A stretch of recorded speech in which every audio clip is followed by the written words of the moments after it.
माननीय भाईजी उर्फ बाप्पूशेठ नायर यांचा वाढदिवस विविध सामाजिक उपक्रमांनी उत्साहात साजरा। राष्ट्रवादी काँग्रेस पार्टी आणि बाप्पूशेठ नायर फाउंडेशनच्या वतीनं माननीय श्री भाईजी उर्फ बाप्पूशेठ नायर यांच्या वाढदिवसानिमित्त विविध सामाजिक उपक्रमांचं आयोजन करण्यात आलं। यावेळी भव्य महाआरोग्य शिबिर, एक दिवसीय मोफत ई सेवा केंद्र तसेच विद्यार्थ्यांना मोफत शालेय साहित्य वाटप करण्यात आलं। महाआरोग्य शिबिरात नागरिकांची विविध प्रकारच्या आजारांसाठी मोफत आरोग्य तपासणी करून तज्ज्ञ डॉक्टरांच्या मार्गदर्शनाखाली उपचार व वैद्यकीय सल्ला देण्यात आला।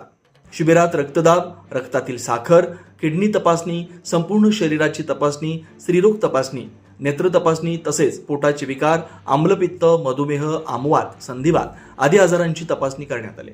याशिवाय हृदयविकार, अँजिओप्लास्टी, हर्निया, मोतीबिंदू यांसह विविध आजारांवरील उपचारांसाठी नागरिकांना मार्गदर्शन, आवश्यक वैद्यकीय सुविधा उपलब्ध करून देण्यात आल्या। या उपक्रमाला नागरिकांचा उत्स्फूर्त प्रतिसाद मिळाला आहे। वाढदिवसाच्या निमित्तानं आयोजित सामाजिक उपक्रमातून गरजू नागरिकांना आरोग्य सेवा, विद्यार्थ्यांना शैक्षणिक साहित्य उपलब्ध करून देत सामाजिक बांधिलकी जपण्याचा संदेश देण्यात आला। यावेळी परिसरातील नागरिक, महिला, राष्ट्रवादी काँग्रेस पार्टीचे कार्यकर्ते, सर्वच पक्षाचे आजूबाजू नगरसेवक व पदाधिकारी आम्ही शब्द दिला होता की इलेक्शनमध्ये की या प्रभागासाठी आम्ही भरपूर काहीतरी करू, तर निवडून नाही आलो म्हणून काय हरकत नाही, पण आमच्याकडं मॅनपॉवर भरपूर आहे, आमचा मित्रपरिवार चांगला आहे, त्यामुळे इथल्या प्रभागाच्या ज्या ज्या काही गरजेच्या वस्तू आहेत त्या आम्ही करतो आहे। रोडची कामं, ड्रेनेजची कामं, आता एक आरोग्य शिबिर घेतलं आहे, गरीब गरजू लोकांना मदत करणं, हे आता आमचं काम चालू आहे। यामध्ये लोकांचा प्रतिसाद कसा वाटतो? आता प्रतिसाद तुम्ही बघून घ्या, समोर प्रतिसाद कसा आहे, मी काय सांगण्यापेक्षा समोर तुम्ही लाईव्ह बघा। तुम्हाला वाटतंय का हे उपक्रम सतत म्हणजे चालू?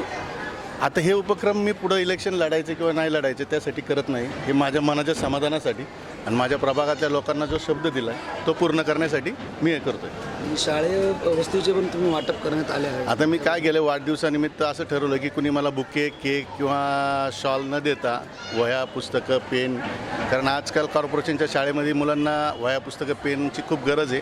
मुलं शिकतील तर मोठी होतील तर आपला देश घडेल, तर असं थोडासा एक उपक्रम केला आहे आम्ही की जेवढं जमा होईल तेवढं कॉर्पोरेशनच्या शाळेमध्ये नेऊन द्यायचं असा विचार।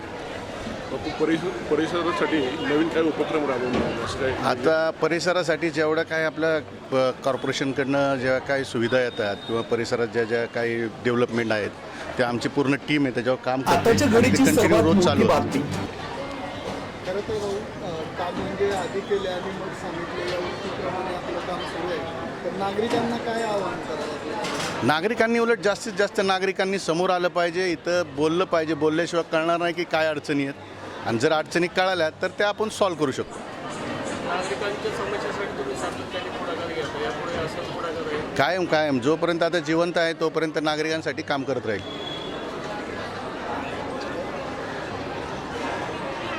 हो, सध्या केंद्र आणि राज्यामध्ये एक मोठं आंदोलन सुरू आहे, तर काय बघता कसं? मला राजकारणात घेऊ नका, मला राजकारणात घेऊ नका, त्याच्यावर बोलणं माझ्यासारख्या छोट्या माणसांनी गाऊन राहील। खरं तर तरुणांचं आंदोलन आहे, तरुणांचं आहे, खरं तरुणांकडे लक्ष दिलं पाहिजे, त्यांच्या पण अपेक्षा पूर्ण केल्या पाहिजेत, पण आता कसं आहे, हा राजकीय लय मोठा तिढा आहे, ह्याच्यात मध्ये पडणं चुकीचं आहे। आपण समाजकार्य करतो तेवढं काफी आहे।